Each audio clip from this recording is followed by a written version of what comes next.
হিমন্ত বিশ্ব শৰ্মা চৰকাৰৰ পতন হ'ব দুখীয়া মানুহৰ ঘৰ ভাঙি দিছে এনকাউণ্টাৰ কৰিছে তেওঁৰ অত্যাচাৰত মানুহ আতি থাকিব নোৱাৰা হৈছে আনহাতে মূল্য বৃদ্ধিৰ প্ৰকোপত থাকিব নোৱাৰা হৈছে যে হিমন্ত বিশ্ব শৰ্মা বাহিনী ধৰাশায়ী হ'ব আমাৰ কাৰ্যালয় উদ্বোধন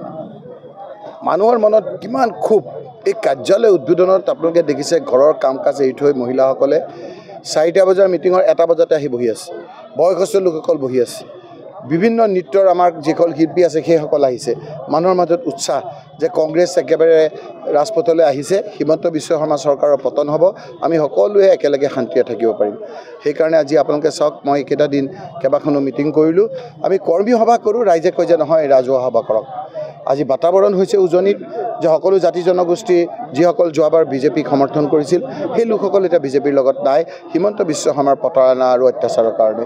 আৰু সেইকাৰণে আজি আপোনালোকে দেখিছে সকলো জাতি জনগোষ্ঠী সকলো পৰিয়ালৰ লোকে শান্তিৰে থাকিব বিচাৰিছে তেওঁলোকৰ মুখত হাঁহি বিৰিঙাব বিচাৰিছে আৰু সেইকাৰণে আজি আমি ভাবিব নোৱাৰাকৈ ৰাইজে আজি মনৰ ক্ষোভ উজাৰিবৰ কাৰণে কংগ্ৰেছৰ সভালৈ আহিছে যিসকল আহিছে মই ধন্যবাদ জনাইছোঁ কৃতজ্ঞতা জনাইছোঁ আৰু পঞ্চায়ত নিৰ্বাচনত আমাৰ এই ছেমি ফাইনেলত আপোনালোকে চাব যে হিমন্ত বিশ্ব শৰ্মা বাহিনী ধৰাশায়ী হ'ব তাৰ পৰৱৰ্তী সময়ত বিধানসভাত হিমন্ত বিশ্ব শৰ্মাৰ পতন আজি অনিবাৰ্য সেই কথাখিনি আজি এই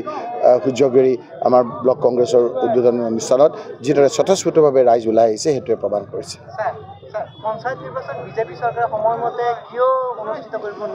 পঞ্চায়ত নিৰ্বাচনটো এটা এনেকুৱা এটা নিৰ্বাচন যিটো সাংবিধানিক ব্যৱস্থা যেনেকৈ আপোনাৰ লোকসভাটো এটা সাংবিধানিক ব্যৱস্থা 5 বছৰৰ পিছত নিৰ্বাচন হোৱাটো বাধ্যতামূলক যেনেকৈ আপোনাৰ MLA ইলেকশ্যন ৰাজ্য চৰকাৰে 5 বছৰৰ ভিতৰত কৰাটো ইলেকশ্যন কমিশ্যনৰ বাধ্যতামূলক ঠিক তেনেকৈ 5 বছৰৰ ভিতৰত সাংবিধানিক এক ব্যৱস্থাৰে পঞ্চায়ত নিৰ্বাচন ৰাজ্য চৰকাৰৰ পৰামৰ্শ মতে ইলেকশ্যন কমিশ্যন ৰাজ্যৰ কৰাটো বাঞ্ছনীয় কিন্তু যেতিয়া ম্যাদ আছিলে আজি 23 চনৰ 1 বছৰ আগৰ তেতিয়া সময়মতে নকৰাটো অসাংবিধানিক হৈছে গাৰ জোৰেৰে কৰিছে তাৰ ফলত আজি সকলো উন্নয়ন বন্ধ হৈ গৈছে গ্ৰামীণ আপোনাৰ যিবিলাক উন্নয়ন বন্ধ হৈ গৈছে গাঁৱৰ উন্নয়ন বন্ধ হৈ গৈছে আৰু কেৱল টাউনত আপোনাৰ ফ্লাইঅভাৰ আৰু আপোনাৰ দলংবিলাক হৈ আছে ইয়াৰ প্ৰধান কাৰণ হ'ল হিমন্ত বিশ্ব শৰ্মাই নিজৰ চিম্বল লৈ ৰাইজৰ ওচৰত যাবলৈ ভয় খাইছে তেওঁৰ অত্যাচাৰত মানুহ আতি থাকিব নোৱাৰা হৈছে একফালে আপোনাৰ লাইটৰ বিলৰ বেছি হোৱাৰ প্ৰকোপত স্মাৰ্ট মিটাৰৰ প্ৰকোপত ৰাইজে গাঁৱত থাকিব নোৱাৰা হৈছে আনহাতে মূল্য বৃদ্ধিৰ প্ৰকোপত থাকিব নোৱাৰা হৈছে আন হিচাপে যন্ত্ৰণা হৈছে বিভিন্ন ক্ষেত্ৰত তেওঁলোকে যি ধৰণেৰে মানুহক অত্যাচাৰ কৰিছে ভয় ভীতি ফলাইছে এনকাউণ্টাৰ কৰিছে তেওঁলোকে আপোনাৰ